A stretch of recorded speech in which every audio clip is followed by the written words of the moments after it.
Thank you. I'm excited about Hour 17 because it's a chance to present the 17th of these 24 reasons for hope.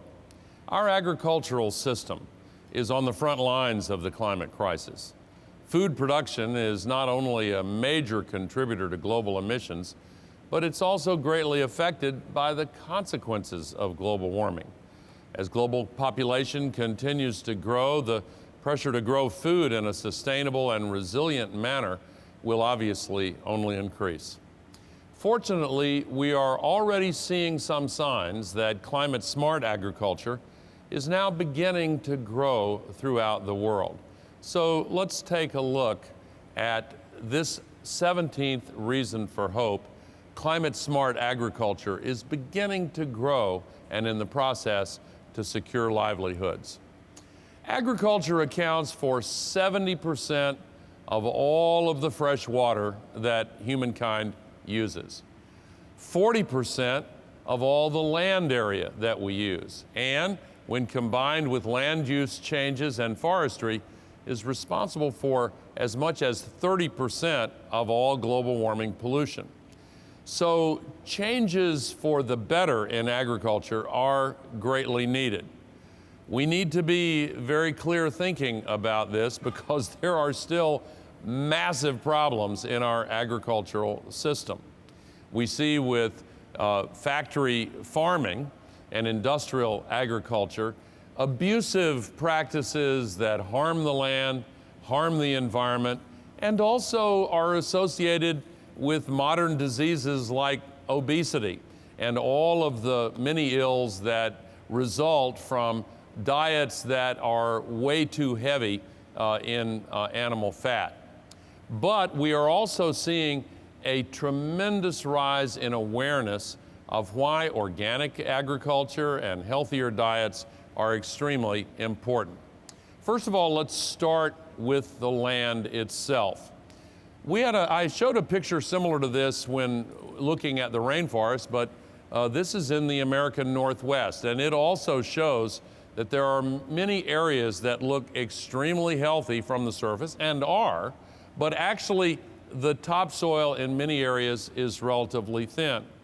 So unwise practices of plowing, like the sod busting activities that created the Dust Bowl in the American Midwest, are extremely dangerous and continue to be threatening to our future. But here is a hopeful sign. No-till agriculture is actually growing steadily in the United States. Not so much for corn in the last 10 years, but for almost all other crops, we have seen a steady growth in the use of no-till agriculture.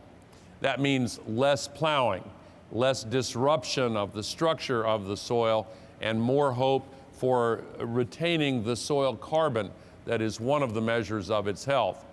Let's shift the focus to East Africa, where we see that now more than half of all households have planted at least one drought-resistant crop variety, and half of all households are planting trees on their farms. We saw the wonderful video that Wanjira Maathai, the daughter of Wangari Maathai, the late Wangari Maathai, my dear friend and a heroine of mine, started with the Greenbelt program. Half of the households in East Africa are mixing plants in the same plot in order to produce the health of plants by using one to provide the nutrients that the other needs and vice versa, and rotating crops in order to restore the health of the soil in an intelligent and scientifically designed way. 48% have adopted improved livestock management practices. So this is representative of the kind of progress that we need. Let's shift the focus again to Vietnam, where 1 million small holder farmers are implementing new rice production practices that boost yields and at the same time reduce water demand and mitigate climate change in the process. Another sign of progress. Denmark is an example of a country that has made tremendous progress in reducing inorganic fertilizer use by 40% during the period 1990 to 2000. And synthetic nitrogen fertilizer is principally made from natural gas, and it is often abused and overused.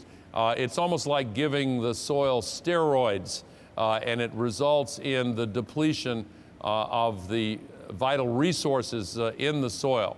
So the reduction of inorganic fertilizer use is a boon. So the spreading of organic farming techniques is a very hopeful sign. And there are some people who equate organic techniques with lower yields, but it does not have to be that way. And what we have seen worldwide is the steady increase in organic agriculture. And when you add it all up around the world, you see that there is really quite a dramatic increase in the use of organic agriculture. In the United States, this is, this shows that worldwide the amount of farmland farmed organically has more than tripled. In the United States, the demand for organic food is actually driving the marketplace toward more organic farming. And in my opinion, this is an extremely healthy trend, and you see it's most pronounced as a trend with produce.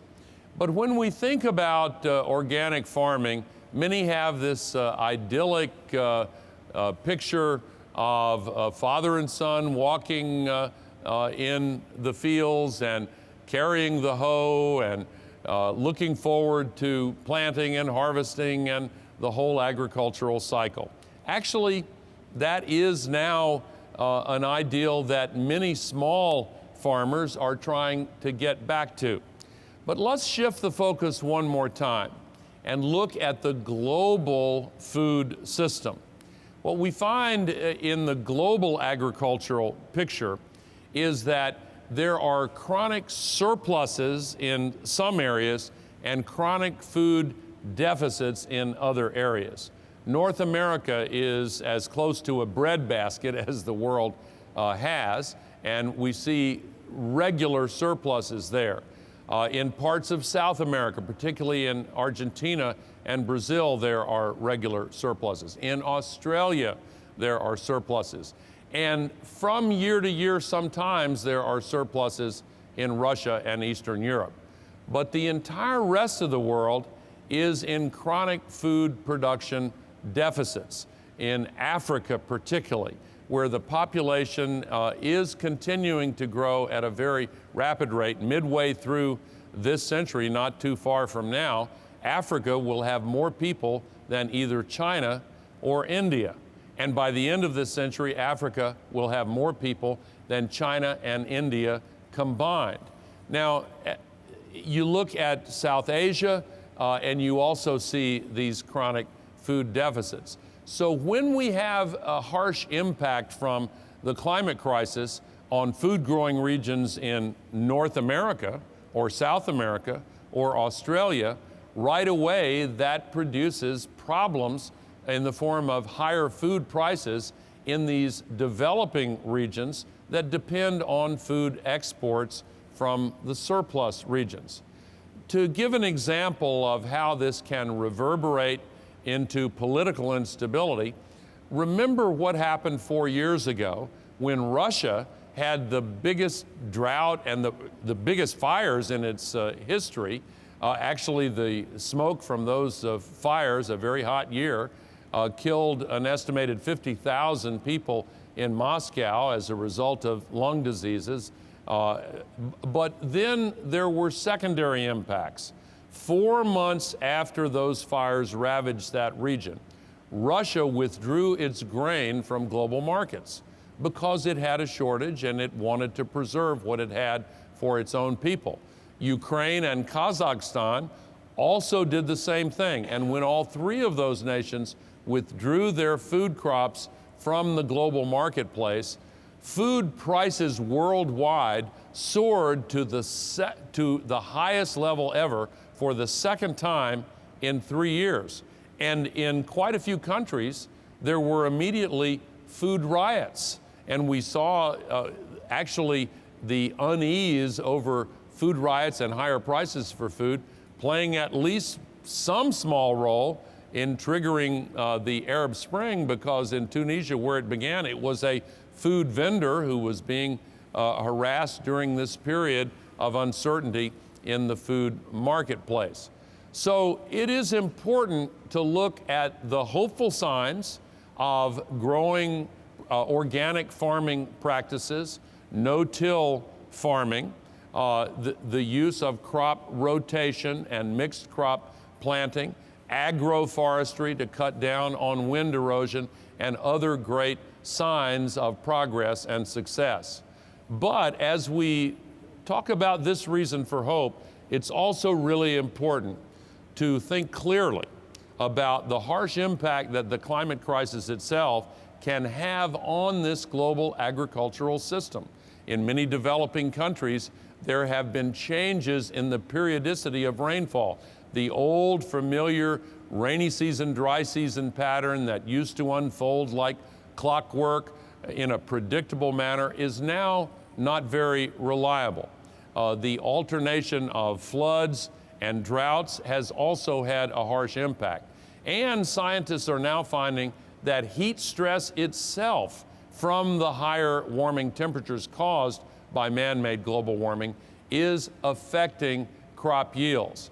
So we need to build on the hopeful signs in the transformation of agriculture and accelerate them. It's not good enough just to say, okay, there is some progress, because we have to take into account the interaction of the climate crisis with the food system.